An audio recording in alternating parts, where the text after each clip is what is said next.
complete perversion of the law. But, unfortunately, law by no means confines itself to its proper functions, and when it has exceeded its proper functions, it has not done so merely in some inconsequential and debatable matters. The law has gone further than this. It has acted in direct opposition to its own purpose.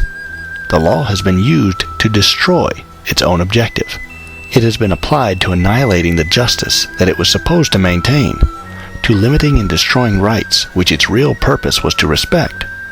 The law has placed the collective force at the disposal of the unscrupulous who wish, without risk, to exploit the person, liberty, and property of others. It has converted plunder into a right in order to protect plunder, and it has converted lawful defense into a crime in order to punish lawful defense. How has this perversion of the law been accomplished, and what have been the results? The law has been perverted by the influence of two entirely different causes: stupid greed and false philanthropy. Let us speak of the first, a fatal tendency of mankind. Self-preservation and self-development are common aspirations among all people, and if everyone enjoyed the unrestricted use of his facilities and the free disposition of the fruits of his labor, social progress would be ceaseless, uninterrupted, and unfailing. But there is also another tendency that is common among people. When they can, they wish to live and prosper at the expense of others. This is no rash accusation, nor does it come from a gloomy and uncharitable spirit. The annals of history bear witness to the truth of it. The incessant wars, mass migrations, religious persecutions, universal slavery, dishonesty in commerce, and monopolies. This fatal desire has its origin in the very nature of man, in that primitive, universal, insuppressible instinct that impels him to satisfy his desires with the least possible pain. Property and plunder. Man can live and satisfy his wants only by ceaseless labor, by the ceaseless application of his faculties to natural resources.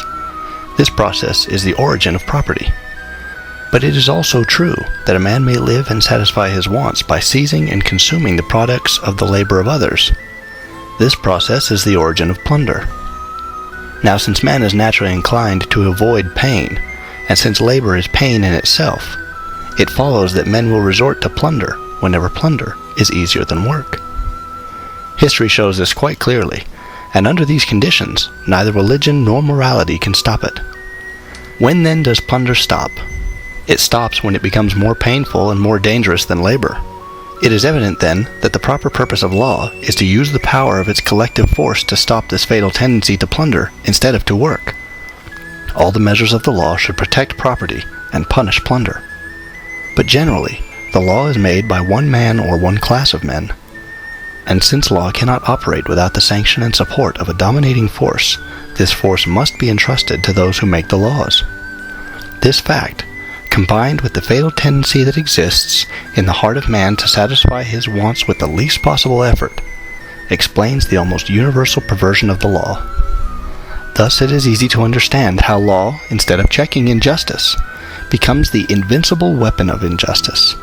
It is easy to understand why the law is used by the legislator to destroy in varying degrees among the rest of the people their personal independence by slavery, their liberty by oppression, and their property by plunder. This is done for the benefit of the person who makes the law, and in proportion to the power that he holds.